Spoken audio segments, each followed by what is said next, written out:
आर्याभिविनय ग्रंथ का नियमित स्वाध्याय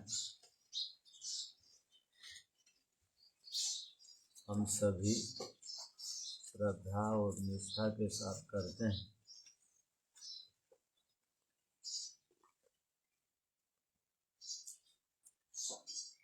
आर्याभिविनय इस ग्रंथ के प्रथम मंत्र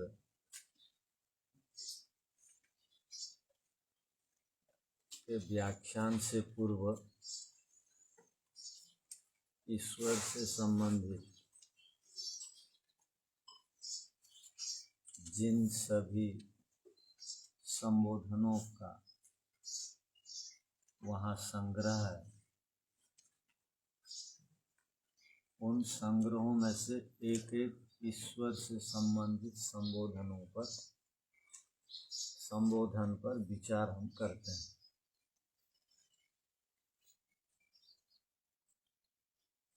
तो वहाँ अनेक संबोधन हैं, उनमें से एक एक पर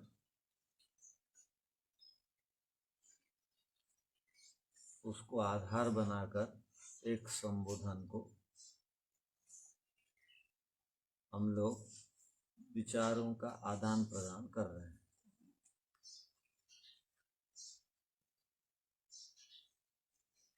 तो आज का जो क्रम प्राप्त संबोधन है, हे प्रीति साधक।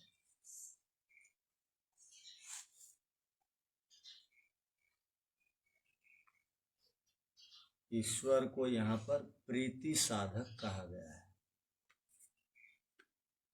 प्रीति माने सुख, प्रसन्नता।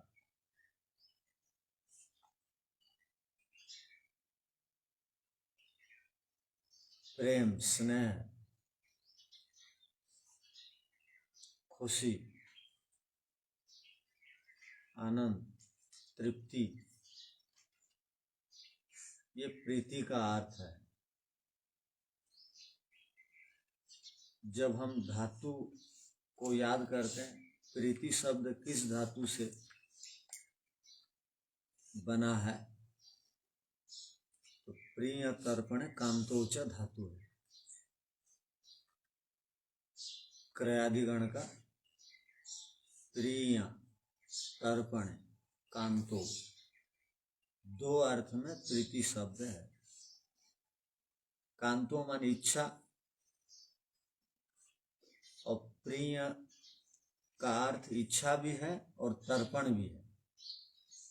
तर्पण माने प्रसन्न करना, तृप्त कर देना। जब व्यक्तियों की आवश्यकताएं पूरी हो जाती हैं तो व्यक्ति प्रसन्न रहता है, तृप्त रहता है, संतुष्ट रहता है, संतोष वृत्ति वाला हो जाता है।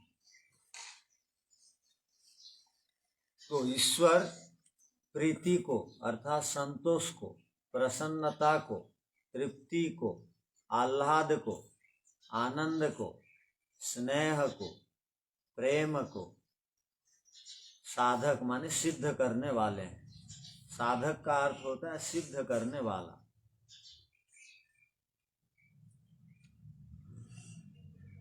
जैसे जो साधना को सिद्ध करता है उसको हम साधक बोलते हैं। जो तप को जीवन में अपनाता है वो साधक है। जो तप स्वाध्याय ईश्वर प्रणिधान को जीवन में अपनाता है उसको हम बोलते हैं साधक है। जो यम नियम के अनुसार जीवन जीता है उसको हम बोलते हैं साधक है। अर्थात वो सिद्ध कर रहा है। तो ईश्वर सिद्ध कर रहे हैं, अर्थात ईश्वर स्नेह आदि को सिद्ध कर रहे हैं, अर्थात दे रहे हैं, प्रीति को दे रहे हैं। प्रीति वर्धक भी कहा जाता है ईश्वर को, प्रीति को बढ़ाने वाले, वृद्धि वृद्धो। किंतु यहाँ पर प्रीति साधक कहा गया। वैसे ईश्वर के अनंत गुण कर्म स्वभाव है तो अनंत उनके संबोधन बन सकते हैं, माने असंख्य हमारी दृष्टि से। किंतु जिन संबोधनों का यहाँ पर विवरण है, प्रसंग चल रहा है, उन्हीं पर हम विचार कर रहे हैं। तो जब हम एक एक शब्द का अर्थ समझ लेते हैं तो उस संपूर्ण पद का, शब्द का अर्थ समझने में सुविधा हो जाती। अब प्रीति का अर्थ हमने निकाल दिया, प्रिय तर्पण कांतोच। तर्पण माने प्रसन्न करना, संतोष करना। हम लोग सभी वैदिक धर्म को मानने वाले हैं और वैदिक धर्म का प्रचार प्रसार आर्य समाज ये संगठन करता है। जो भी वैदिक धर्म को मानने वाले हैं, आर्य समाज के साथ जुड़े हुए हैं, वो सबको 5 महायज्ञ पता है। तो ब्रह्मचारियों को भी पता होगा। पहला महायज्ञ क्या है और दूसरा, तीसरा, चौथा और 5वां। चलो, क्रम से नहीं जानने पर भी सबको नाम पता है, बढ़िया। उत्तर देने आप भी आना चाहिए। तो ठीक है, सबको 5 महायज्ञों का नाम पता है। तो उनमें से जो अंतिम में ब्रह्मचारियों ने कहा, क्या कहा? अच्छा, पितृयज्ञ कहा, बलियज्ञ बोल, पितृयज्ञ। तो अब ब्रह्मचारी जिस प्रकार बोले पितृयज्ञ, पितृयज्ञ में, पितृयज्ञ में हम करते क्या हैं? पितृयज्ञ में हम श्राद्ध और तर्पण करते हैं। जीवंत माता पिता गुरुजनों का हम श्राद्ध और तर्पण करते हैं।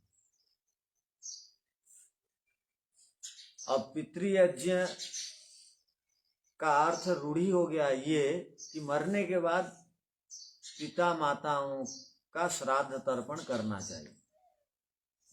अब ऐसा अर्थ प्रसिद्ध हो गया, किंतु श्राद्ध तर्पण जीवित अवस्था में करते हैं।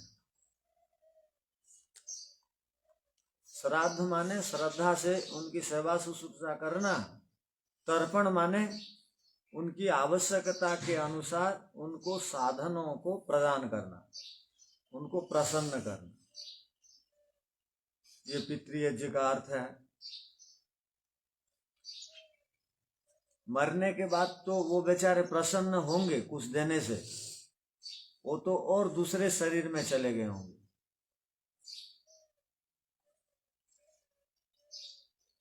इसीलिए जब व्यक्ति को किसी का देहांत हो जाता है, मृत्यु हो जाती है, तो उसको जलाने से पाप नहीं लगता। शरीर दाह पातका भाव, हम दर्शन में पढ़ते हैं, शरीर को जलाने से पाप नहीं लगता। किंतु अभी यदि शरीर को जला दें तो, अब जीवित अवस्था में किसी को बांध के शरीर को जला दें तो पाप नहीं लगेगा? और जेल जाना पड़ेगा या नहीं? दंड मिलेगा सरकार से। यदि बच गए सरकार से, पुलिस व्यवस्था से, न्याय व्यवस्था से, ईश्वर देंगे। किंतु किसी के देहांत होने के बाद शरीर को जलाने से कोई पुलिस वाले आते हैं या कोई कुछ बोलता है? नहीं। इसका अर्थ ये हो गया कि जीवित अवस्था में किसी को दुख नहीं देना चाहिए, जीवन स्थिति में। मृत्यु के बाद जलाने से पातक का अभाव है, पाप नहीं लगता। तो पितृयज्ञ में दो चीजें हैं, एक श्राद्ध और तर्पण। और यहां प्रीति का अर्थ तर्पण है। यहां प्रीति का अर्थ क्या है? तर्पण है। और प्रीति का अर्थ है कांतो, इच्छा। आत्मा की जो इच्छा है, उस इच्छा को पूरी करने के लिए ईश्वर सारी व्यवस्थाओं को कर रखे हैं, सब साधनों को सिद्ध करके दे दिए हैं। इसलिए ईश्वर को कहा जाता है क्या? प्रीति साधक।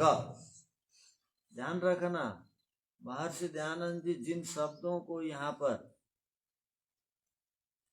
ईश्वर के संबोधनों के लिए प्रदान किए हैं या संग्रह वहां पर किए हैं, वो इसलिए किए हैं कि लोग पढ़ करके, जिज्ञासु लोग पढ़ करके, आर्य लोग पढ़ करके ईश्वर के इस स्वरूप को गहराई से चिंतन करके ईश्वर के प्रति उनकी श्रद्धा और निष्ठा को बढ़ाएं, विनम्रता को बढ़ाएं। इसलिए इन सब शब्दों का वहां पर संग्रह है।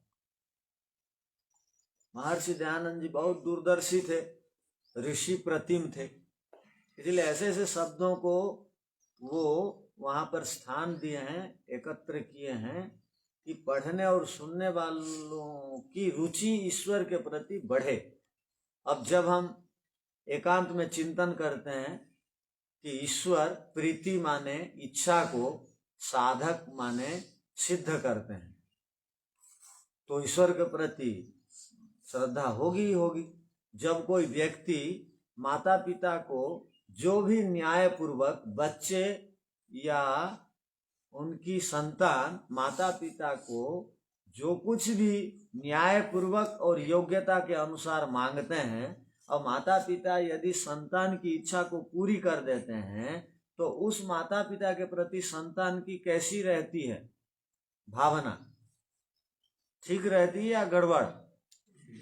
वो दूसरों के पास क्या बोलता है? वो बालक, वो युवक बोलता है, मेरी माताजी और मेरे पिताजी, मैंने आज तक पढ़ाई लिखाई के लिए या जो कुछ भी मुझे आवश्यक है जीवन उपयोगी साधन, उन सब को मेरी माँ और मेरे पिताजी ने पूरी करके दिया। अर्थात उन सब साधनों को पूरी तरह से मैंने जैसी चाह रखी, इच्छा रखी, तदनुसार उन्होंने दिया।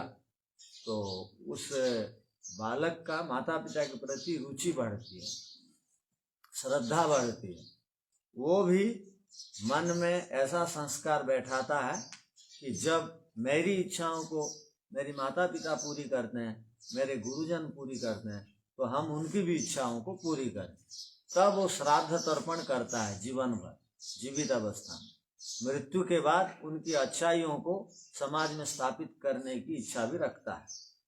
इसलिए मृत्यु के बाद श्रद्धांजलि सभा आदि आदि करते रहते हैं बच्चे, इसलिए कि उनके माता पिता के ऋण उनके ऊपर है और उनकी जो अच्छाइयाँ थी लोग जाने, इसलिए वो सभा वगैरह करते रहते हैं। तो यहाँ प्रसंग चल रहा है प्रीति साधक, अर्थात प्रसन्नता को देने वाले, प्रसन्नता के, हमारी प्रसन्नता के लिए सब प्रकार की साधनों को ईश्वर दे दिए हैं और सिद्ध करते हैं। हमारी जो भी अभिलाषाएं हैं उनको ईश्वर सिद्ध करते हैं। तो अभी हम लोग सुन रहे हैं कि ईश्वर प्रीति साधक है, अर्थात प्रसन्नता को, प्रेम को, स्नेह को देने वाले हैं। इसलिए ईश्वर को मित्र कहा जाता है कि इमिदा स्नेहन है, वो स्नेह देते हैं। स्नेह माने चिपकना, चिकनाई। वो घी तेल जहां भी गिरता है वो चिपक जाता है, कपड़ा से, कागज से, और हटता नहीं है। अपनी पहचान वो छोड़ देता है, वैसे जो मित्र है, प्रीति देने वाले हैं, स्नेह देने वाले हैं, वो जब हमको स्नेह देते हैं तो हमारी आत्मीयता उनकी ओर, हमारी निकटता उनकी ओर बढ़ जाती है। तो ईश्वर की ओर हमारी निकटता और आत्मीयता अगर नहीं बढ़ती है, इसका अर्थ है कि ईश्वर जिन सब साधनों को सिद्ध किए हैं हमारे लिए, हम जानते नहीं। जैसे माता पिता देते रहते हैं बोल बोल करके, तो सबको पता है ये सामान कहाँ से लाए, नहीं मेरे पिताजी आए थे दिए। ये कहाँ से लाए, नहीं घर से लाए। कौन दिया, नहीं माता जी। पता करें, हाँ जी बोलते हैं हम, क्योंकि ये चीजें माता पिता देते हैं तो हम याद रखते हैं सब। और हमको ऐसा लग रहा है कि ये पृथ्वी, ये संसार का नियम है, जो भी उत्पन्न होगा उनको ये सब साधन बिना मांगे मिल जाएंगे। पानी, हवा, जल, अन्न, वर्षा, ये हमारा पूरा अधिकार है। कई बार लोग ईश्वर को प्रार्थना क्यों करते हैं पता है? इसलिए करते हैं कि ईश्वर बाध्य हैं। हम जो कुछ प्रार्थना में मांगेंगे ईश्वर देने को बाध्य हैं। हमारा पूरा अधिकार है, ईश्वर को देना पड़ेगा। इसलिए बैठते ही क्या बोलते हैं, हे ईश्वर हमको वो चीज दे दो, ये चीज दे दो, वो चीज दे दो, बोलते हैं हम। प्रार्थना में केवल हम क्या करते हैं, केवल मांग रखते हैं अपनी। किंतु प्रार्थना का अर्थ है कि हे ईश्वर मैं गलती से भी कुछ दोष कर दिया हूं, उसका दंड भी दो। ऐसी तो प्रार्थना में कोई याचना नहीं करता, मांगता नहीं। तो हम विचार कर रहे हैं प्रीति साधक ईश्वर किस प्रकार हैं, प्रसन्नता को किस प्रकार ईश्वर देते हैं। ईश्वर की प्रसन्नता देने का भाव को हम यदि जानना चाहते हैं तो ईश्वर हम प्रसन्न रहें और हमको अनुकूल साधन सब प्राप्त हो, क्योंकि अनुकूल साधन मिलने से व्यक्ति प्रसन्न रहता है। प्रतिकूल साधन मिलने से व्यक्ति दुखी हो जाता है। तो प्रतिकूल अनुकूल को ही सुख और दुख कहा जाता है। प्रतिकूल को क्या कहा जाएगा और अनुकूल को सुख कहा जाएगा। तो मछली को पानी में रहने से सुख की अनुभूति होती है। तो मछली का शरीर ऐसा बना हुआ है कि उसको पानी चाहिए, पानी बिन मछली का जीवन नहीं है।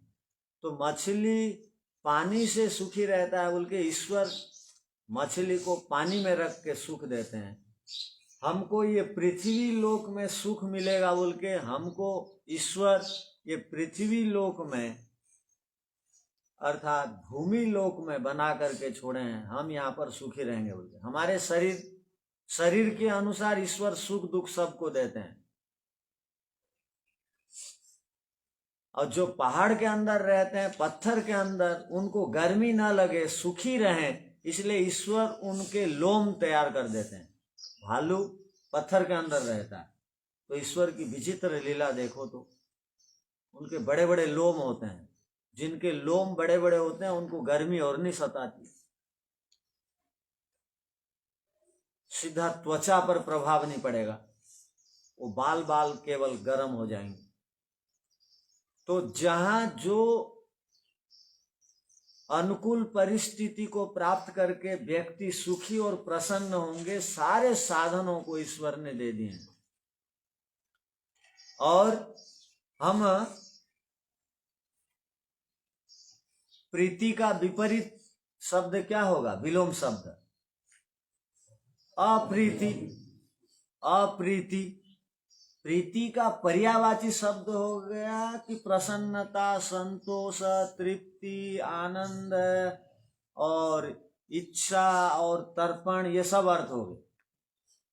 तर्पण का अर्थ भी प्रसन्न करना, प्रसन्नता देना, ये सब अर्थ हो, किंतु उसका विलोम शब्द है अप्रीति। तो कोई व्यक्ति यदि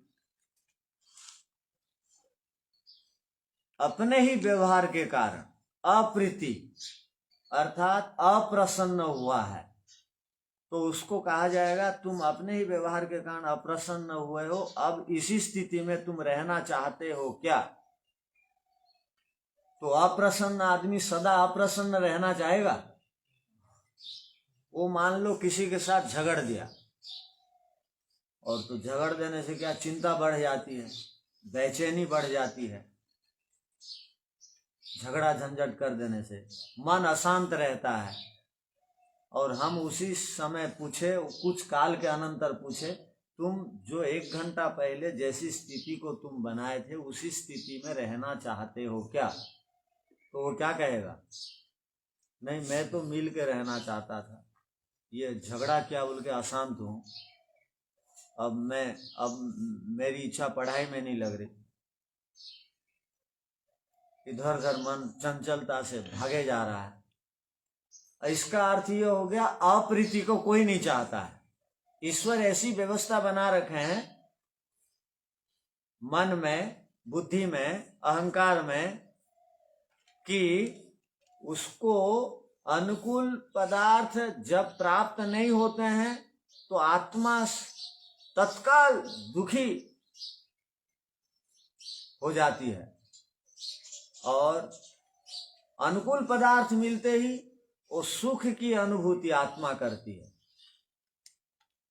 वैसे सुख दुख आदि सब कुछ ठहरते तो यहाँ है मन में, किंतु मन जड़ है, कुछ अनुभव नहीं करता है, तो सब की अनुभूति आत्मा करती है।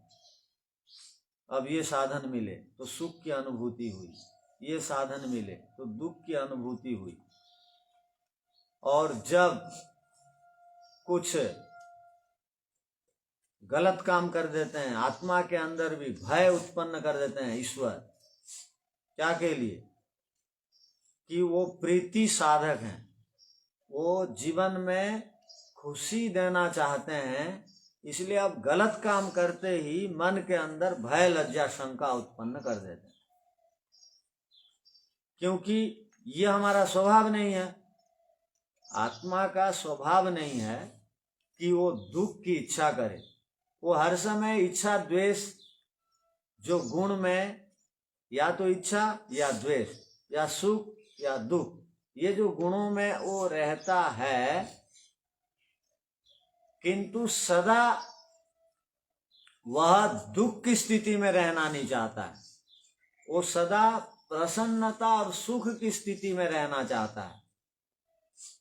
इसलिए यहाँ पर कहा गया कि प्रीति साधक, कि ईश्वर ऐसी व्यवस्थाओं को बना करके दिए हैं कि हम प्रीति और प्रसन्नता से जीवन जी सकें। इसलिए उनके सारे साधन हमको उपलब्ध हैं प्रीति से रहने के लिए। तो व्यक्ति प्रसन्न और सुखी रहता है, उसकी आवश्यकताएं पूरी होने पर सबकी आवश्यकताओं को भगवान पूरी कर रखे हैं। तथापि हम अल्पज्ञ हैं, हमारी अभिलाषाएं बहुत हैं, हमारी कामनाएं बहुत हैं, हम अज्ञानता से युक्त होकर के नहीं करने योग्य कर्मों को कर देते हैं तो दुखी रहते हैं। तो ईश्वर इसीलिए वेद आदि शास्त्रों में उपदेश के माध्यम से भी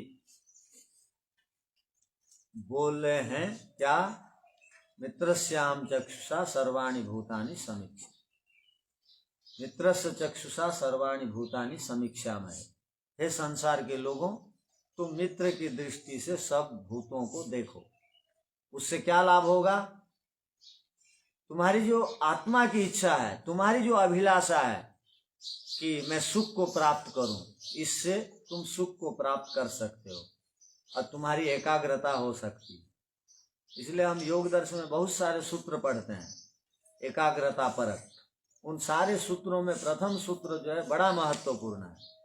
वो प्रथम सूत्र ये कहना चाहता है, प्रथम पाद का प्रथम माने एकाग्रता से संबंधित बहुत सारे सूत्र हैं, मैत्री करुणा मुदिता उपेक्षाणम सुख दुख पुण्य पुण्य भावना तच्चित्त प्रसादनम प्रच्छदन विधारणाभ्याम वा प्राणस्य विषयवती वा प्रवृत्तिरुत्पन्न मनसा स्थिति निबंधनी विशोका वा ज्योतिष्मति वीतराग वा चित्तम स्वप्न निद्रा ध्यान आलम्बनम वा यथाभिमत्त ध्यानात् वा। इतने सारे सूत्र हैं मन की प्रसन्नता के लिए। और सबसे पहले जो मन की प्रसन्नता के लिए जो सूत्र है वो बहुत काम का है और जीवनोपयोगी है और व्यवहार में उतारने लायक है। वो ऋषियों ने व्यवस्था बना दी वेद के मंत्र के आधार से। वेद में मंत्र में कहा मित्रस्याम चक्षुषा सर्वाणि भूतानि समीक्षे, सब भूतों को मैं मित्र की दृष्टि से देखूं, अर्थात सबके साथ हमारी मित्रता होनी चाहिए। क्यों? मित्रता होगी तो मन प्रसन्न रहेगा, मन प्रसन्न रहेगा तो एकाग्रता मिलेगी, एकाग्रता के बाद ईश्वर साक्षात्कार होगा। ये क्रम बना हुआ है ऐसे। तो यहां पर कहा मन प्रसन्न किन उपायों से संभव है, मन की प्रसन्नता किन उपायों से प्राप्त होगी। तो उन उपायों में से प्रथम उपाय बताया गया मैत्री, अर्थात 4 प्रकार के लोग दुनिया में हैं तो सब की दृष्टि 4 प्रकार की होनी चाहिए। कितने प्रकार के लोग दुनिया में हैं? 4 प्रकार के हैं। तो 4 प्रकार की दृष्टि होनी चाहिए। तो जो अच्छे लोग हैं उनकी दृष्टि कैसी होगी? मित्रतापूर्ण दृष्टि होगी। मैत्री, मित्रता को वहां पर शब्द दिया गया मैत्री। और कैसी दृष्टि होनी चाहिए दूसरी प्रकार की अच्छे लोगों की, सज्जन लोगों की? तो कहा करुणा। तीसरी दृष्टि कैसी होनी चाहिए? मुदिता। चौथी दृष्टि कैसी होनी चाहिए? उपेक्षा। ये 4 दृष्टि होनी चाहिए। तो 4 प्रकार के लोग हैं तो 4 प्रकार का व्यवहार हमारे पास रहना चाहिए। तब हम संसार में प्रसन्नता से, प्रीति से, स्नेह से, मित्रतापूर्ण व्यवहार प्रदर्शन करते हुए, एकाग्रतापूर्ण जीवन जीते हुए ईश्वर के आनंद को लूट सकेंगे, प्राप्त कर सकेंगे। तो दुनिया में 4 प्रकार की दृष्टि होती है। जो अच्छे लोग हैं, सज्जन लोग हैं, ब्रह्मचारी हैं, उनकी दृष्टि ये 4 प्रकार से रखनी चाहिए, होनी चाहिए। क्या क्या? मैत्री, 4 दृष्टि होनी चाहिए। किसके साथ मित्रता? तो यहाँ पर कहा जो सुखी व्यक्ति हैं, साधन संपन्न हैं, जो बड़े बड़े घरों को बना रखे हैं, बहुत गाड़ियों के मालिक हैं और विद्वान हैं, बोलना अच्छा जानते हैं, लेखक हैं, साधन संपन्न जो भी व्यक्ति हैं उनके साथ हमारी मित्रता होनी चाहिए। तो अमेरिका के लोग, इंग्लैंड के लोग, जापान के लोग हमारे से अधिक साधन संपन्न हैं। हम तो वहां जा नहीं सकते, हमारे पास समय नहीं और हमको वहां अभी आवश्यकता भी नहीं है जाने की। तो उनके साथ हमारी मित्रता कैसी होगी? यहाँ तो कहा गया कि भूमंडल में स्थित सब प्राणियों के साथ मित्रता हो। हम शारीरिक और वाचनिक मित्रता तो नहीं रख सकते दूसरों लोगों के साथ जो साधन संपन्न है, जिनके पास गाड़ी घोड़ा है। ये बात यहाँ ऋषि ने क्यों कही कि जो साधन संपन्न है, सुखी हैं, उनके साथ मित्रता करो। क्यों? क्योंकि लोगों की दृष्टिकोण आजकल गलत है। उनकी दृष्टियों में कुछ परिवर्तन और कुछ विकार दिखाई देता है। दूसरों की उन्नति देख करके आज का व्यक्ति सह नहीं पाता है। यदि गांव में कोई दो 3 गाड़ी रख दिया ना और बड़े घर हो गए, साधन संपन्न हो गया, तो अड़ोस पड़ोस के लोग उनको देख करके क्या करते हैं? ये जानता होगा क्या करते हैं? हाँ, नहीं जानता है क्यों? ईर्ष्या करता है दूसरों की उन्नति। वो छात्रों में भी ईर्ष्या द्वेष है। यदि कोई बढ़िया पढ़ ले रहा है तो उससे कई ब्रह्मचारी, कई विद्यार्थी बात नहीं करेंगे। जो उन्नति कर रहा है, और उन्हीं के परस्पर द्वेष रहेगा, देख लेना। इनमें भी दिखाई देता है। वो शिकायत किनकी रहती है आपस में। तो ये दुर्भावना है, माने ये ईश्वर को सर्वव्यापक और सर्वज्ञ न समझने के कारण दूसरों की उन्नति देख करके हम ईर्षा द्वेष करते हैं। तो यहाँ पर कहा दूसरों ने उन्नति की, उसके पीछे कारण उनका पुरुषार्थ है, उनकी तत्परता और निष्ठा है। उस साधन की प्राप्ति के लिए उनकी निष्ठा थी, तत्परता थी, पुरुषार्थ था, उनको वो उनके पदार्थ मिल गए। तो हम क्यों उनसे द्वेष करें? हे ईश्वर, उन्होंने पुरुषार्थ के बल पर उन साधनों को पाया है, मैं मन से उनके प्रति द्वेष ना रखूं। वाणी से मित्रता नहीं हो सकती सबसे, शरीर से भी मित्रता नहीं हो सकती सबसे। साधकों को तो कहा गया है अकेला में रहे, शांति से रहे, मौन रहे। वो सबसे मित्रता शारीरिक दृष्टि से कैसे करेगा? शारीरिक दृष्टि से मित्रता करना भी अभी गड़बड़ है, पढ़ाई में बाधक है। तो मन से सबके साथ मित्रता। मन से क्या? मन में किसी के प्रति द्वेष भाव नहीं लाना। वो अमेरिका का आदमी हो, जापान का हो, चीन का हो, इंग्लैंड का हो, भारत का हो, कर्नाटक का हो, केरल का हो, वो यदि उन्नति किया है तो उसका वो पुरुषार्थ के कारण किया है। ऐसे लोगों के प्रति, जैसे हम पेपर में पढ़ते हैं उनके विषय में, वो बिल गेट्स के विषय में पढ़ते हैं, या अंबानी के विषय में पढ़ते हैं, या अडानी के विषय में पढ़ते हैं। तो आजकल राजनीति में स्तर गिर गया, तो वो पुरुषार्थ करके भारतीय लोग बड़े हो रहे हैं और भारतीय कामों में बढ़ चढ़ के भाग ले रहे हैं। तो दूसरे दल के लोग विदेशियों को देते थे यहाँ का काम, भारत का लोगों को यदि कोई सरकार काम देती है तो उसके प्रति उन्हीं को देता है, उन्हीं से घूस लेता होगा, उन्हीं से लाभ लेता होगा, उनके चिल्लाते रहते हैं दिन रात चिल्लाते रहते हैं। तो वो चिल्लाने वालों को सोचना चाहिए, वो यदि उन्नति कर रहे हैं तो उसके पीछे उनका पुरुषार्थ कारण। और भारतीय है, वो भारत का पैदाइश है, वो गुजरात का हो, कहीं का हो, भारत का है, वो यदि उन्नति कर रहा है, भारत के विभिन्न स्थानों में यदि ठीक व्यवस्था के लिए कंपनियों को बना रहा है या अधिग्रहण कर रहा है, कुछ भी कर रहा है, तो भारतीय है, विदेशी आदमी तो नहीं ले जाएगा उसको सहना चाहिए। तो ये सूत्र पढ़ने वाला और ईर्षा द्वेष नहीं करेगा, और उसके मन में प्रसन्नता आएगी, उसका योग में मन लग जाएगा। तो कहने का अभिप्राय, मैत्री किसके साथ रखनी है? जो सुखी व्यक्ति है। और करुणा की दृष्टि रखनी चाहिए किसके साथ? तो कहा जो दुखी हैं, जो असहाय हैं, जो दिव्यांग हैं, जो गलितांग हैं, जो अनाथ हैं,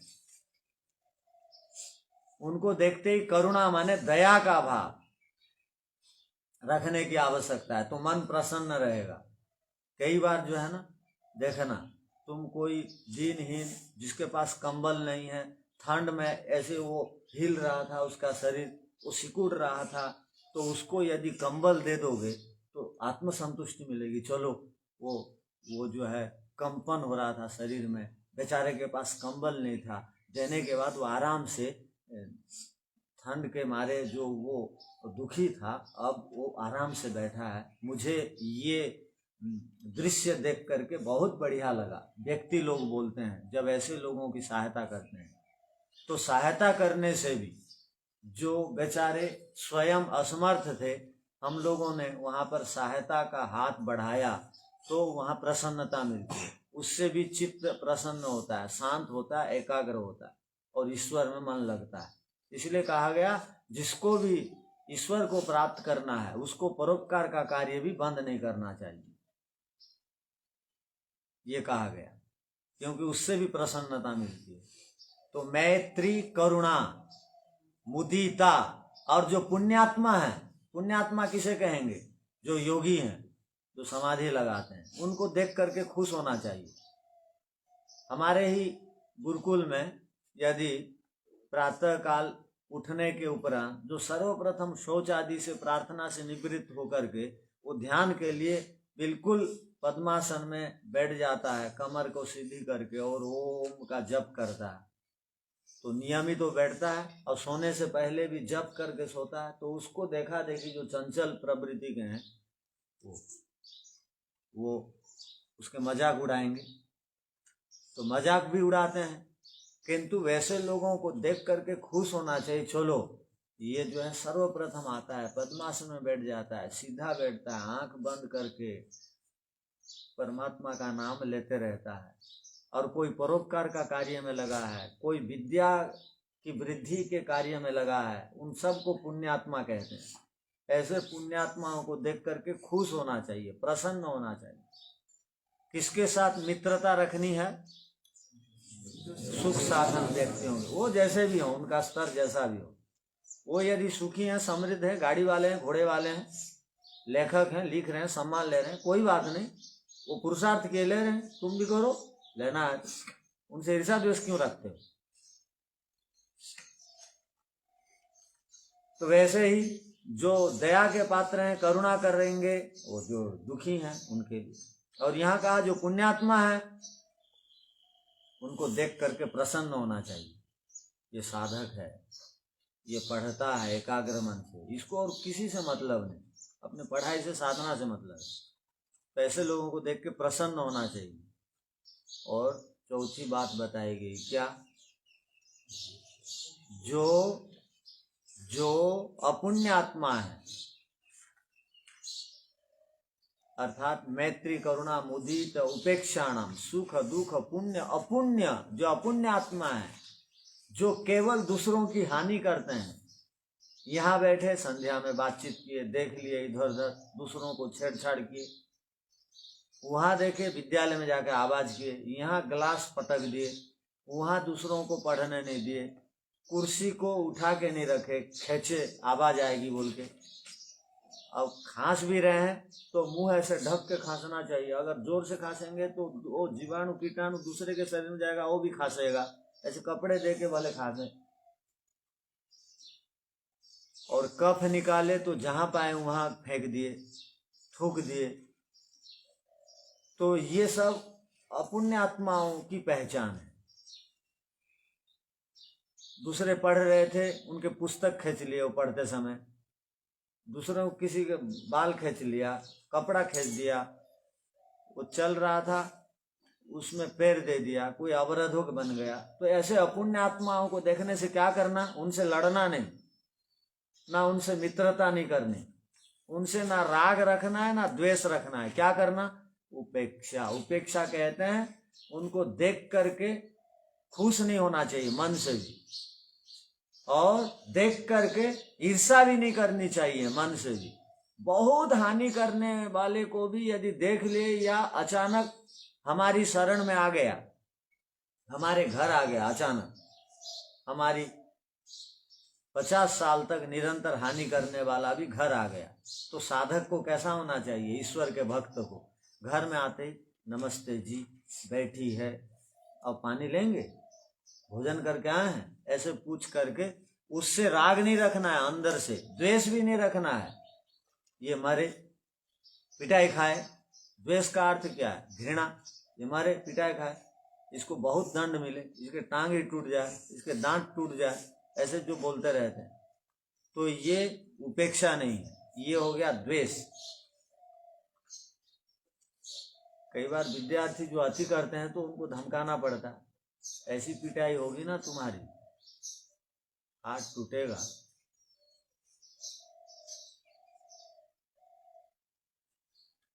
तो और पैर से चल नहीं पाओगे। पहले इसलिए राजा लोग, मनुस्मृति का नियम था, जो जिस अंग से गलती काम करता था उस अंग को काट दिया जाता था। यहाँ तो तोड़ने की बात चल रही, पहले काटने की बात थी। इसलिए हमारे देश में कोई भी बदमाश लोग नहीं थे, खोजने से भी नहीं मिलते थे, क्योंकि कठोर दंड व्यवस्था थी उस समय। हाथ पैर काट देते थे, जीवा काट देते थे, तो और कौन गलत काम करेगा? या मृत्यु दंड देते थे, सूली पर चढ़ा देते थे। तो कठोर दंड व्यवस्था जिस देश में आज भी है वहां पर इतना अन्याय अत्याचार नहीं होता। जहां भी दंड व्यवस्था उठ जाएगी वहां पर अति अव्यवस्था होगी। तो इसीलिए शास्त्रों में कहा, और परमपिता परमात्मा भी उनके लिए रुद्र बनते हैं जो अति करते हैं, ना तो सब के लिए तो वो दयालु हैं। वो रुद्र बनते भी इसलिए हैं कि वो सुधर जाए, दंड दे के सुधारने की दृष्टि से। तो यहाँ पर क्या कहा, किंतु हमको साधक बनना है, ईश्वर का अनुचर बनना है। तो ईश्वर जिस प्रकार प्रीति साधक हैं, अर्थात दुष्टों को भी ईश्वर क्या करते हैं, इसका हवा पानी बंद बोलते हैं क्या? रावण को जीवन भर के लिए हवा पानी अन्न आदि बंद था, कंस को बंद था। ईश्वर की ओर से जो व्यवस्थाएं देनी चाहिए थी वो आजीवन देते हैं ईश्वर। तो यहाँ इसलिए पढ़ते तक किसी को निष्कासन नहीं करते हैं प्राय करके। जो भग गया बिना पूछे उसका तो बहिष्कार कर दिया जाता है, किंतु यहाँ बदमाशी कोई कर भी दिया 2 4 5 बार तो तत्काल ईश्वर जैसे शहर हैं, तत्काल किसी का जीवन नहीं लेते हैं। यहाँ पर भी इसीलिए वो ईश्वरीय नियम की व्यवस्था को बनाए रखने के लिए 4 5 10 बार तक छोड़ दिया जाता।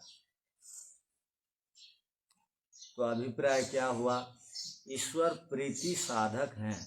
वो प्रसन्नता और तुष्टि, संतुष्टि और तृप्ति और संतोष आदि देने की सारी व्यवस्थाओं को करते हैं